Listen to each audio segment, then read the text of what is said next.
This is week one winning the car. Look, £1,600, estimated retail 20. They want 6,000. Of course, they never let us have it. They relisted the car, but we did actually bid 4,000 and won it for 1,600. So moving on to the next week, you can see we won it again for 22. They want 6,000. We stuck to our guns, left it all weekend, but before that, I'm going to show you what I did. So they counted me again, 5,975. So I kept original bid, and then they come back and they counted again, or I believe, no, that is the one, 5,950. And you can see there, 2,200, keep original bid, and that is exactly what I did. I'm not going up. When you win it for that price, you've won it for that price. Why should you pay another 4 grand on top of what they wanted? I'm just showing you here that it is actually that car. So we won it on a Thursday. You don't hear anything. You don't hear anything on the Friday either.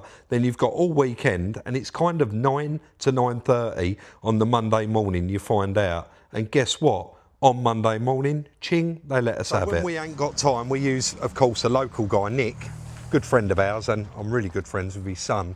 He pops straight down there and picks them up for us.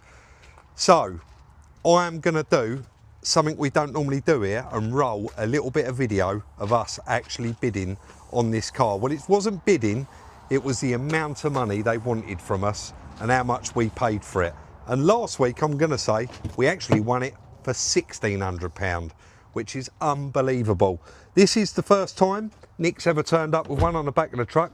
I've been tempted to say, do you want to run it back to Copart? He certainly had a bit of a wallop, but 2020 BMW X1, we both got excited when they finally let us have this one, Chris, didn't we? It's very, very cheap for what it is. We're not going to get into it too much, but 2020 X1 X-Drive 25E. Pulling it in with I didn't know what that was, and I'm going to be honest, I didn't notice the hybrid plug-in on the front of the car. The bags are gone, and it has proper had one, this one, mate. It has, yeah. I probably just talked over you a bit there. I was just saying, Nick, I'm going to move that Passat, Rob. But right, and roll it off. Yeah, I think then it's in line, and it more for when we're ready to tow it in. Yeah. Because we won't have a lot of steering on that, I don't think. No. So it'll be try and get it in a straight line as possible. It's honestly, that I don't think we've actually bought one that hard for quite some time. Missed that, I mean, it has knocked that chassis over a bit by the look of it. I know. But it has missed most of the vital there, hasn't it? I mean, look at the bonnet, how high up that's pushed. What has that hit? It's gearbox might have took a bit of a... Yeah. And again, when he was round there with Nick, I didn't know, we only noticed that this morning, didn't we, when they let us have it? Hybrid. Yeah, we're not too... No. That's so right, it's the full electric that are a proper headache. Yeah, real. That Clio was a bit of a headache. Yeah, it was a bit of an headache. So, anyway, no waffle, we need to get this unloaded. It's got an electric handbrake, it is automatic, we're stuffed. We need to get it off the back of Nick's truck and get him back on his way so he can go and do some more work. Let's get it off. Oh, do you know, we had luck on our side this day, because this don't happen. Look, he's pulled the ramps out, I've got in the car, put my foot on the brake, he's took all of the straps off, and you would not believe it, it starts to move. So I told him to put the winch cable on it, and then Chris put a strap on it and said, no, your brakes are working, and we managed to roll it off. I'm going to explain actually why in a moment, how we managed to get it off. It was a little bit tricky with a jump pack, but we managed to get some power to the car and even find out the mileage. Expecting the worst, and we always do when they arrive, and we've got to get them off the back of a truck, because this is X-Drive, so it's four-wheel. Well, actually, I don't know if it's X-Drive, but regardless, it was in park and the handbrake was on.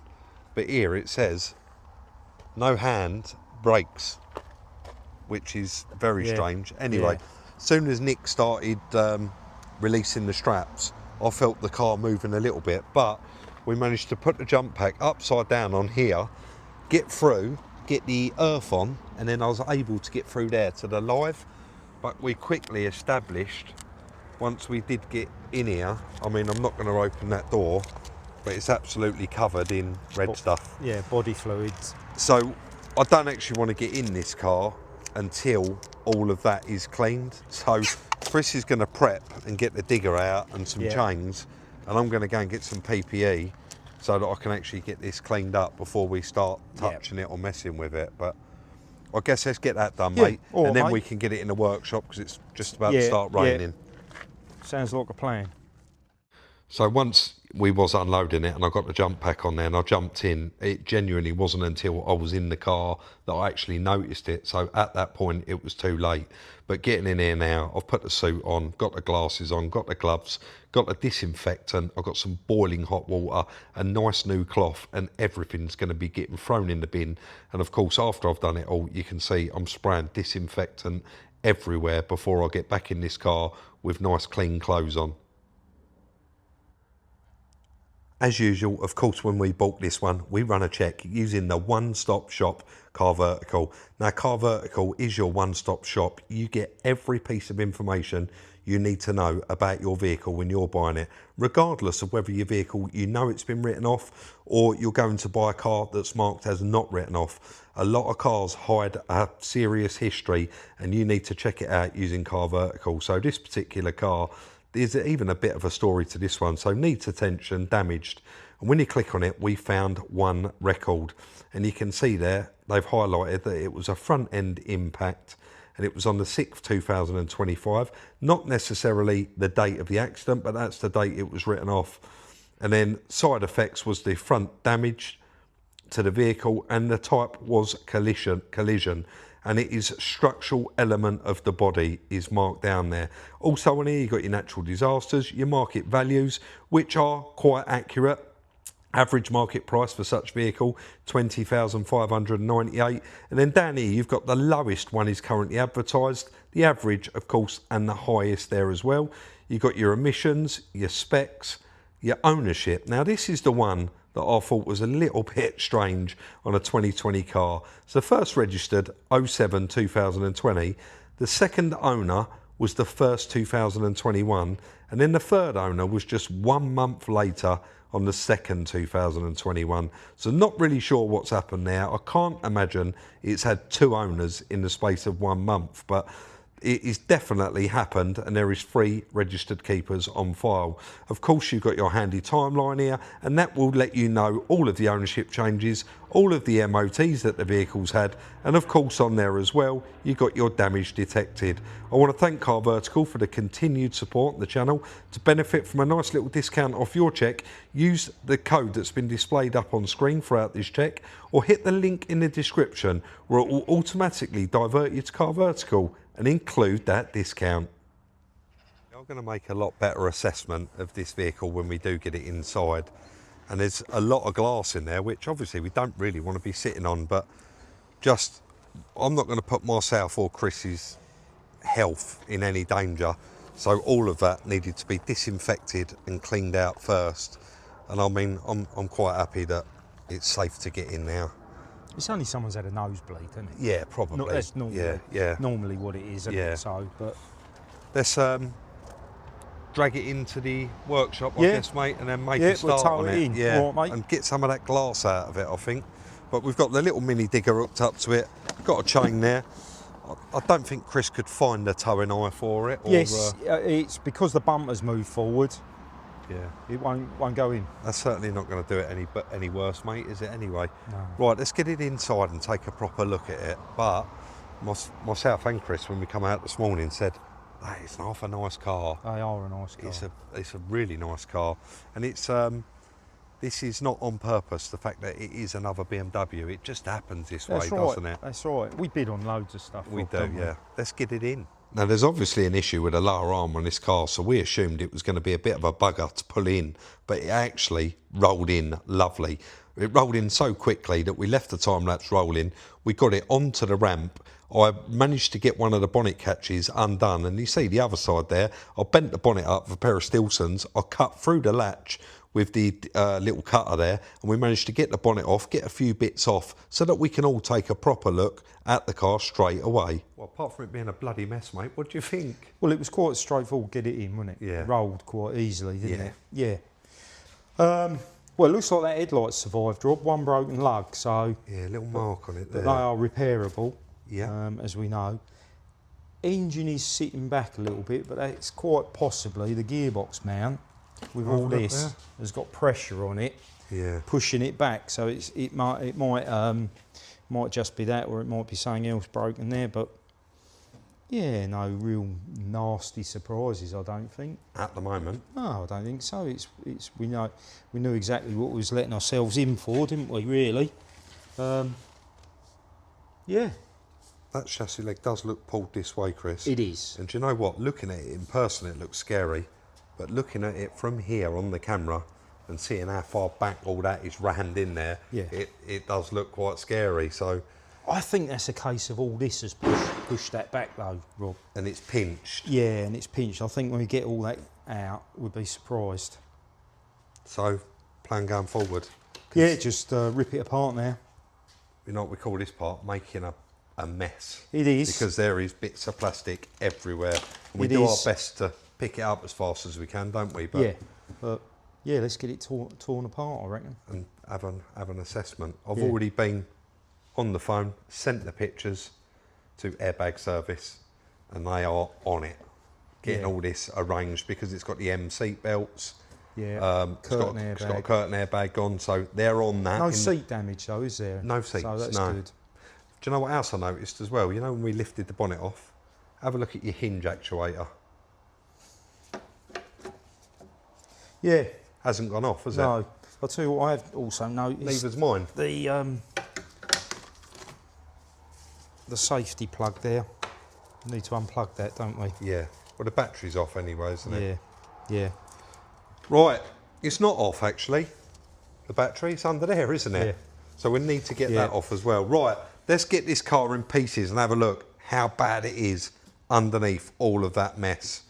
I've got a funny feeling we're going to need a fair few bits for this one. Oh, I think, it's going to be expensive on the parts, this one. It was a cheap car though, Chris, wasn't it? I just showed everyone how cheap it was. Yeah. That was 2,700 quid out the door. Yeah, a lot of car for the money. And 80 quid for a recovery. A 2020, I don't even know if I've mentioned it yet. When we got the power to it yesterday to get it into neutral, we got the mileage up. It's done 25,000 miles. That's nice. What a peach. Yeah. Let's get to it. There is no clean way to crack on here. There is a lot to do, a lot to strip off, lots of nuts and bolts, and you see that we both just cracked on with it. Chris already cracked the wheels off when it was on the floor, the nuts, so he took the wheels off, and then we just both continued on with the front panel. But where this was so hard, you can see we actually had to take the rad pack apart piece by piece. Well, let me tell you, on this car, on everything we've stripped off, a headlight made it, a wheel arch liner made it, and the washer bottle. Apart from that, it's a lot of damage, isn't it? It is a lot of damage. I mean, I'm sure it was 5. 1, 2, 3, 4, 5 radiators on this car. 5. I've never seen 5 on a car. No. So it's obviously got a charge cooler, oil cooler, air condenser, water rad, and intercooler. And surprisingly, and it was surprising really, we know this chassis leg's round. It has sheared the aluminium gearbox mount, but it has not smashed the gearbox up. But it has caused some damage to something here, Chris, right? Yeah, some kind of valve block there, isn't there? And it is gearbox oil related, so... Think so. We do think so. Although there's nothing going into the gearbox from it at the moment, only this oil pump, so... Not quite sure. We'll have to, I guess, get some part numbers off stuff and then just try and work out what they are. But, I mean, it's limited behind here to a couple of broken plugs, squashed wire, broken plug there on the air mass, and I think a little dent in the end of the sump on the gearbox. Apart from that, Chris, I think that's... Yeah, I think the inlet manifold, I mean, there's a hole in that there, but I think the inlet manifold has survived by the look of it. So got off lightly for the impact of the damage, I suppose. Yeah, whether we can get the engine to run or not, I don't know. Well, I guess we're going to try, aren't we? Yeah, we could repair this temporary, couldn't we? Crankshaft sensor there's took a bit of impact, but it does actually look like the wiring's still intact, because that would stop it. So I don't know, but yeah. I mean, I just mentioned to you a minute ago how crooked that compressor, looks, but that is how it is. Yeah, it's a funny old setup, isn't it? Yeah. So obviously the hybrid system runs the compressor. Yeah. So Well, the hybrid batteries, aren't they liquid and air-con cooled? Quite a lot of them, or is that their full EVs? We don't know, I guess. yeah, well, I mean, as opposed to belt driven. Yeah. That's got an electric motor in it. Yeah, there's no belt on there, is there? No, so it's an electric compressor. And the passenger side here, Chris, we was both working Yeah, this side. wishbone drive shaft. I'm not even sure if the subframe's damaged. We'll have to measure and see, won't we? But yeah, wishbone drive shaft, chassis leg, which we kind of knew about that. Yeah, that's just bent in slightly, isn't it? The mount's, kind of half expected, isn't it? But it's what's going to stop it running.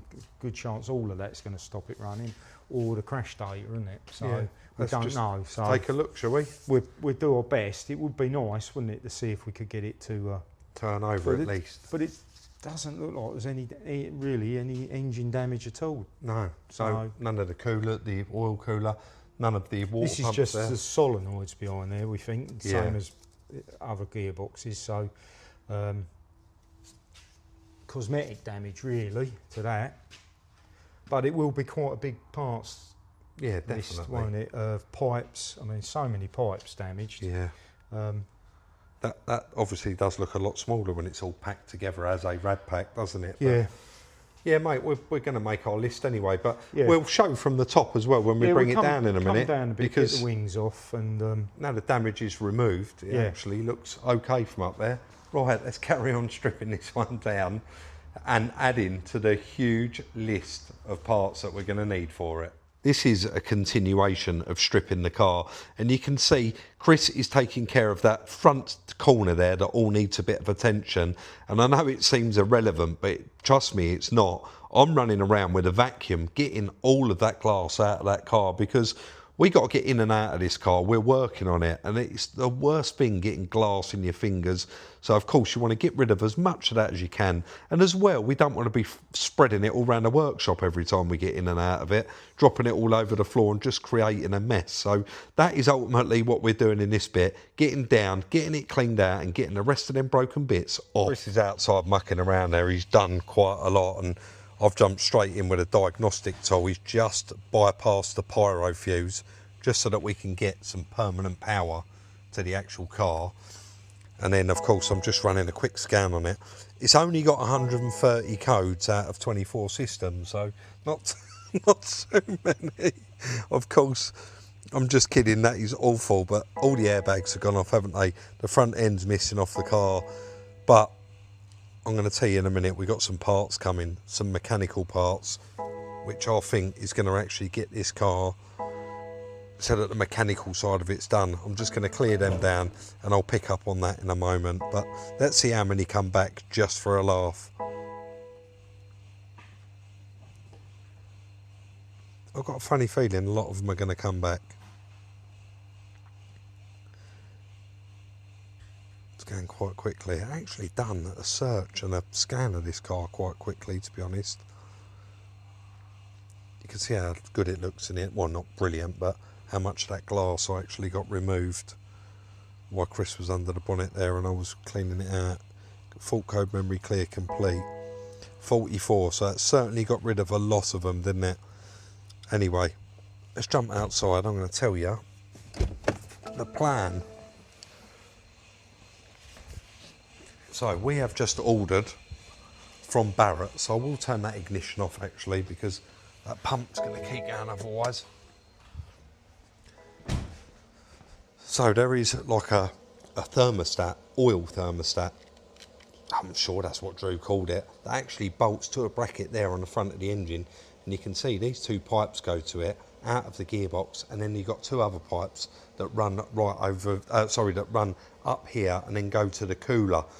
We've ordered that new because we need it here. We can't run this car with all of that missing because it's just going to pump oil out everywhere. We've also ordered a lower arm, a driveshaft gator kit, because believe it or not, it is all actually there. And we've also ordered a couple of other little bits and pieces. Chris is just going to try and temporary fix the sensor there, the oxygen sensor, just for a minute. And I think that's going to do just so that we can get it running. And then of course, bits like that from the dealer are so expensive, we're going to need to find them used. or find them at obviously a more reasonable price. So we're going to leave it there and we're going to pick up back in the morning.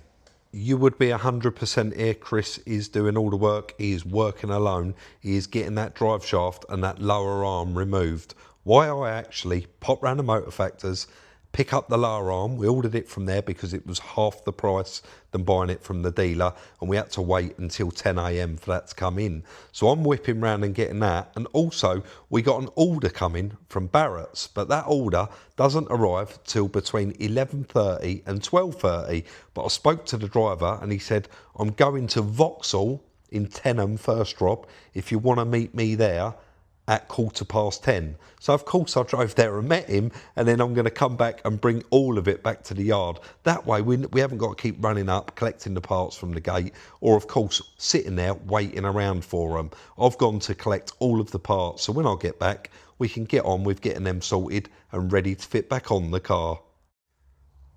Damaged lower arm completely removed, and drive shaft completely removed as well. You've cleaned up the drive shaft, that all looks fine. Yeah. So we'll do that in a minute, but I've got the engine mount off. Yep. Which you've got a new one on its way. Yeah, it should be here tomorrow. And then we have shown this previously doing these BMW ones. I've cut that off in preparation while he was gone because we have to press that out. Yeah. And it's easier to hold it or mount it on the press. We've got that like that. To press that out and having the whole wishbone attached. Yeah. You can't really support it. So that way that sits nice and square on there. I think last time we possibly had to add an additional because there was a lot of flex on the rubber. There was, yeah. Yeah, so, but we give it a try in a minute. Yeah, we'll get that out. That presses out and then goes on the new one. So, and new gator. Barrett's have just been, new gator. Now it was quite expensive, but it is called genuine BMW. It's about 47 quid, but it beats buying a drive shaft. Well, there's no it? damage on that at all. It just popped out. Yeah. And tore the rubber. So.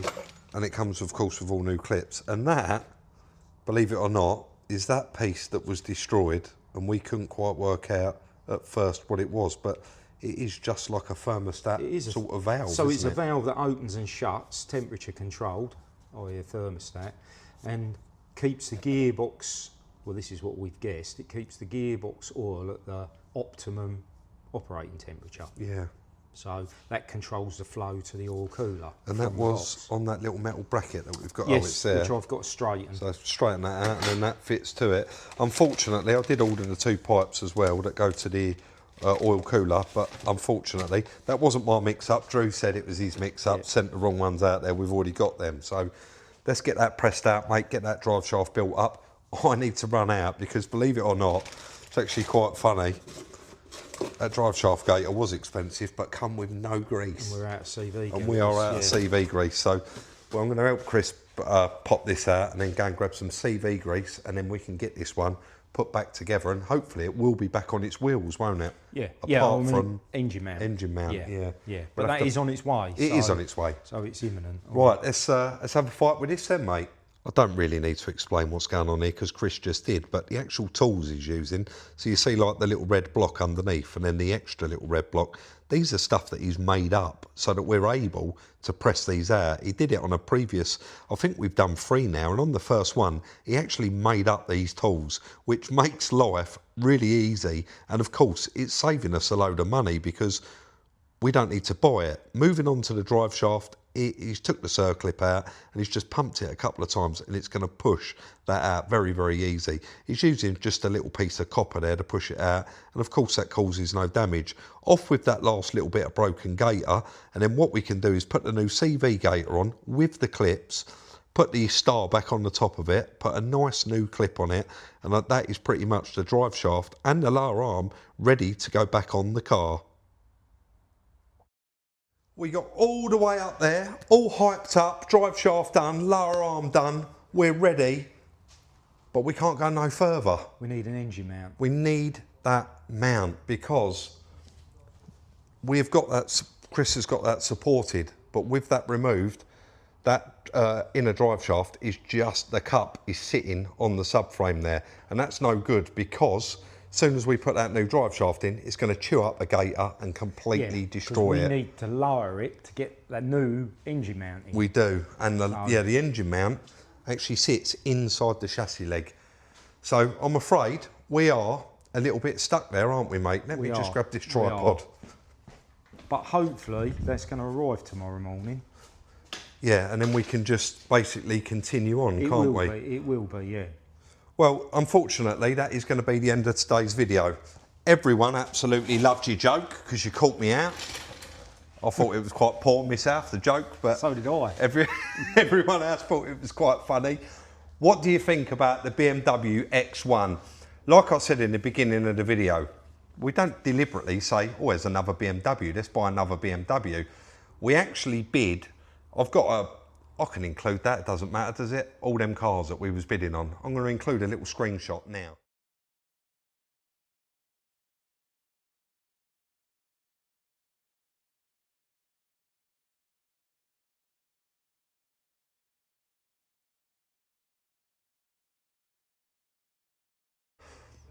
And you can see we bid proper money on them cars, and we didn't win one of them. All sorts, didn't we? We do. actually bid on a 13-plate Fiesta the other day. Yeah, we did. Didn't we? Yeah. Now, whether it probably wouldn't have gone on the channel, would it? No. It's just we got the parts on that other car. Indeed, we have. You know, just if there's a profit involved. Yeah, we don't know what's around the corner, including that parts car might not end up being a parts car. We just don't. We just don't know. It's only our options open. Yeah, it's only because it was high mileage. Anyway, not to waffle on. I know you all want to get back to your Sunday or Wednesday, whatever day it is that you're watching this. If you haven't already, hit the subscribe button, completely free of charge, and 50% of people watching are not currently subscribed. Don't forget, you can hit that share button, share it on all your social networks. You can also follow us on Instagram, TikTok, Twitter. The links for all of them are in the description down below. Don't forget, like, subscribe and share, and we'll look forward to seeing you all very, very soon in the next one. Sorry, mate, didn't even ask anything to add. No joke, Rob. No joke. But if you listen to Tony Blackburn on a Sunday on Radio 2, he's got some crackers. He has, but too much for the channel, I'm afraid.